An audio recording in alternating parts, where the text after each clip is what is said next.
ये घटना है सन 2009 की, जब अमेरिका के रहने वाले बिली ओवेंस के सिर के साइड में काफी ज्यादा दर्द होता था और उनकी नाक की नली ने काम करना बंद कर दिया था। अपनी पत्नी के कहने पर उन्होंने डॉक्टर से चेकिंग करवाई तो वो ये सुन के हैरान रह गए कि उन्हें नाक का कैंसर है। डॉक्टर्स ने कहा कि इनको ऑपरेशन करना पड़ेगा, लेकिन ऑपरेशन के बाद भी 10% ही बचने के चांसेस हैं क्योंकि कैंसर चेहरे में काफी ज्यादा फैल चुका है। ऑपरेशन के बाद उनके आधे चेहरे के साथ साथ उनकी आंख भी निकालनी पड़ी थी, पर वो कैंसर सरवाइव कर गए थे। लेकिन आज आलम यह है कि वो अपनी उंगली को मुंह में डाल के आंख से निकाल लेते हैं और इसी लुक की वजह से उन्हें फिल्मों में ज़ॉम्बी का रोल मिलता है। जी हां गाइस, वो रियल लाइफ ज़ॉम्बी की तरह ही है। आपको बिली ओवेंस को इंसान हद से ज्यादा मोटा है तो उसकी बॉडी में 32% या उससे भी ज्यादा फैट हो सकता है, लेकिन एक आम इंसान, चाहे वो जिम जाता हो या फिर वो एथलीट हो, उसकी बॉडी में तब भी 15 से 25% तक फैट होता ही है।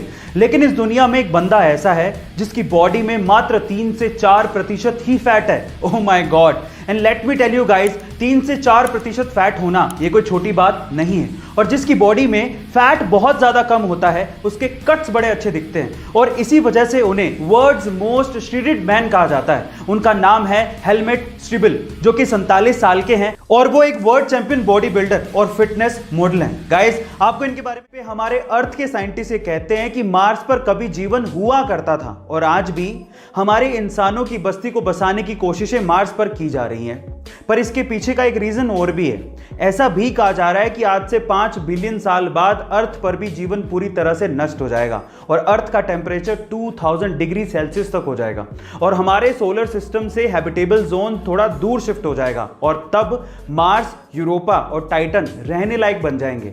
और मे बी ये भी हो सकता है कि इंसानों की बस्ती तब मार्स, यूरोपा और टाइटन में शिफ्ट भी हो जाए और तब मार्स के साइंटिस्ट ये कहा करेंगे कि कभी ऐसा वक्त था जब अर्थ पर जीवन हुआ करता था। गाइस, आपको इतना दिमाग कैसे लगा लेते हैं समझना बेहद मुश्किल है। ऐसा ही दिमाग लगाया एक चाइनीज आदमी ने। उस बंदे ने एक फ्लाइट का फर्स्ट क्लास टिकट खरीदा जिसके साथ में वीआईपी लाउंज का एक्सेस और उसका खाना एब्सोल्युटली फ्री था। अब उस बंदे ने क्या किया, ध्यान से सुनेगा। वो सबसे पहले वीआईपी लाउंज गया, वहां पर फ्री का खाना खाया और उसके बाद अपनी टिकट को रीस्केड्यूल करवा दिया। फिर से अगले दिन आया, फिर से वो वीआईपी लाउंज गया और वहां का फ्री का खाना खाया और उसके बाद उसी टिकट को फिर से रीस्केड्यूल करवा दिया। और ऐसे करके उसने कम से कम 300 बार अपनी टिकट को रीस्केड्यूल करवाया और 300 बार वीआईपी खाना फ्री में खाया। और हद तो तब हो गई जब उसने उस टिकट को फाइनली कैंसिल करवा दिया और उसको सारा का सारा अमाउंट रिफंड मिल गया। हद हो गई। गाइस, आपको इस बंदे के दिमाग के बारे में क्या कहना है कमेंट सेक्शन में जरूर लिखेगा और ऐसे अमेजिंग वीडियोस के लिए शेयर, सब्सक्राइब एंड लाइक। मिलता है अगली वीडियो में।